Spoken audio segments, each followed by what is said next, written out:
welcome to Everyday Jesus. My name is Derek. Thank you so much for joining me today.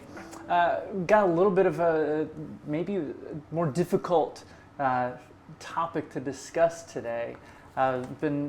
This kind of hit me on the heels of reading from yesterday. If you didn't get a chance to watch that, I definitely recommend that. But I was reading in Matthew 10, and I'll just read it to you here. In Matthew 10, verses 34 through 39, Jesus kind of has a hard word. He says, "Do not think that I have come to bring peace to earth. I have not come to bring peace, but a sword. For I have come to set a man against his father, and a daughter against her mother, and a daughter-in-law against her mother-in-law. And a person's enemies will be those of his own household. Whoever loves his father or mother more than me is not worthy of me. And whoever loves son or daughter more than me is not worthy of me. And whoever does not take his cross and follow me is not worthy of me. Whoever finds his life will lose it, and whoever loses his life for my sake will find it."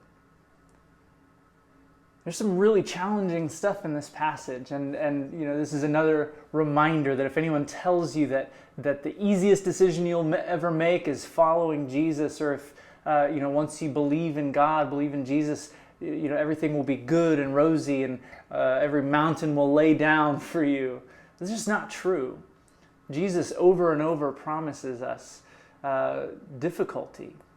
Earlier up in this section in Matthew, he's even saying, if people hated me, they're going to hate you. He says a servant is not greater than his master. So we see through Jesus' lifetime, he was hated, right? He was killed for what he was doing, what he was teaching, and that's not a light thing. That's a heavy thing. But it's important to kind of look at what Jesus is saying here. He's not saying that he's come to bring a sword, so you need to be violent about how you share Jesus. You need to be, we're not taking up arms here for Jesus. This does fit into a greater story, a greater picture that Jesus is painting here. But what he is saying is that we will, in following him, in loving radically as he calls us to do, we will face opposition. There will be people that want to take priority over following Jesus. And in some ways, I was thinking the other day too that, if we're called to love our neighbor as ourselves, love God first. If we're loving, in some sense, if we're loving our neighbor, our wife, our husband, our children, those close to us, if we're putting those people before our God, then Jesus says we're not worthy of him. The thing is, Jesus doesn't want just part of us. He doesn't want to be included in our lives. He doesn't want to be one of the priorities next to our family and our careers and our hobbies. If Jesus is king of everything, he's king of everything. Everything is under him. He's not one of many priorities. He is our priority. He is our life. He says in that passage, unless you take up your cross, take up the element of your death, take up the truth of your death, actively embracing the laying down of your life for him and with him. Unless we do that, we will not find life in him that he offers us. Jesus, in his death and resurrection, models this. He doesn't save life by avoiding death. He brings new life by conquering death, by passing through it. That's a huge topic. The topic of his death, his crucifixion, and his resurrection. But one really important way to see that is his defeat of death, going through it and overcoming it. And he calls us into that as well. It's this paradoxical thing where if we're trying to hold on to our lives, if we're trying to just constantly, like I talked about yesterday, think mostly about ourselves and about even our family, which is an extension of ourselves, or our friends, if we're putting those things above serving Jesus, above following him and loving him, then he says we'll ultimately lose it. There's nothing that you can really save. No relationship can be good enough that in and of itself it will last forever. It will all pass with you. So again, this is kind of a hard word. Jesus doesn't call for just some of us. He asks for all of us, everything that we have.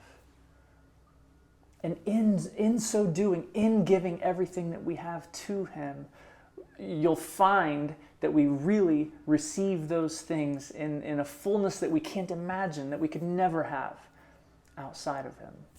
Our relations open up into healing and wholeness in ways that they never would if we were putting them first.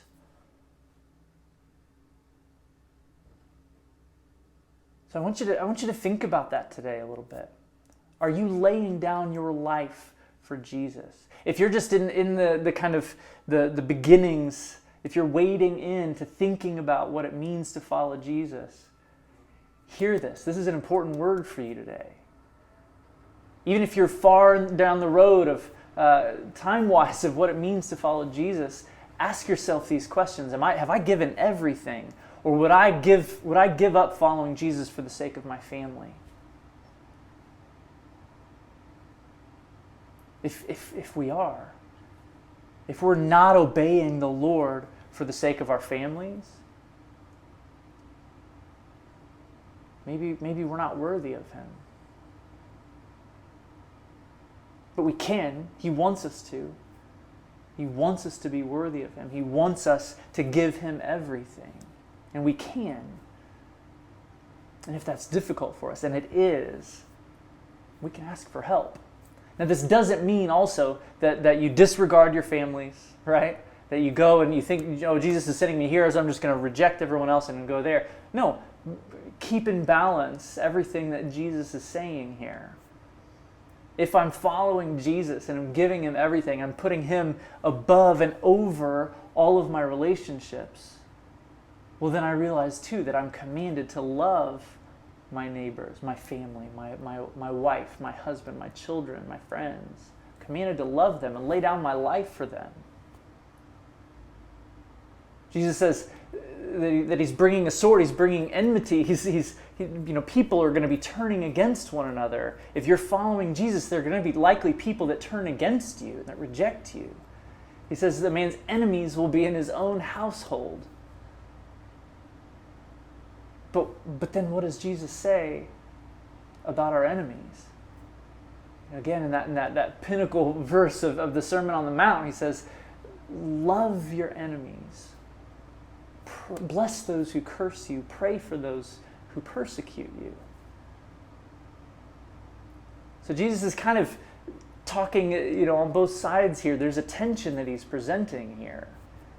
He says, just as a matter of fact, if you're following me, if you're giving everything to me, there will be people that hate you. There will be people that are against you.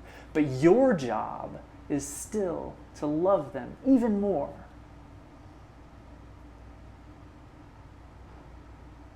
It's just, I love this passage. It's such a challenging thing in my walk with Jesus. How do I balance? How do I lay everything down for him? And in doing so, let everything be transformed. In a way, he's saying, if you lay this down to me, I will give it back to you in greater ways than you can imagine. So work through that a little bit today. Ask yourself some tough questions today. What am I not laying down? How am I making sure that I'm at peace with people so much that I'm not actually speaking the words of Jesus in love and in kindness and on their behalf, for their benefit? How am I not doing that for the sake of peace? Are there things that I'm avoiding for the sake of peace? Am I not following Jesus in the way that I should because I don't want to stir things up? Man, Jesus stirred things up. And he was hated for it. In many ways, he was killed for it. We can't be afraid to do that. But you see in the example that Jesus gave, he stirred things up by loving and blessing and serving in radical ways. Not by going out and holding signs or being a jerk to people or hitting them over the head with truth or being combative. He didn't do that. In fact, the only times that he was really combative were with the religious people that were persecuting him and coming against him for loving and blessing and serving in radical ways.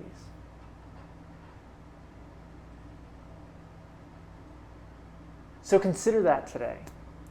If you're following Jesus, again, ask yourself some of those hard questions. Ask yourself and ask him to show you what you might not be laying down.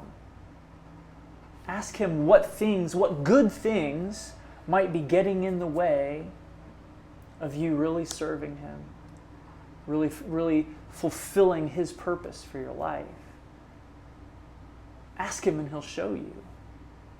Be honest with him about your struggle, about the tension that's there. It's not easy, but it's good and it's life-giving. If you're not following Jesus today, I encourage you. This is a hard passage, but it's good. He's really exposing here the nature of what it means to follow Jesus in a fallen world. And he kind of sums it up there in the end. The truth that if you seek to save your own life, if you seek and build up the goodness of your life here and now, inevitably you will lose it. There's nothing you can hold on to so tightly. There's nothing you can build up so strongly that you can keep it. You will lose it. But in Jesus, if we're finding life in him that begins now, it continues into eternity. And that you keep. So if you're not following Jesus today, I encourage you to come face to face with that reality. Come face to face with what Jesus is offering here. He's offering you life in ways that you may not yet fully comprehend. We may not ever fully comprehend now. But it is life through death. Through unavoidable death, he offers life. And he offers fullness of life. All you have to do is give up things you will lose anyway. I bless you with that. I hope that that's encouraging to you. I hope that gives you something to think about. And I will see you tomorrow. Yeah.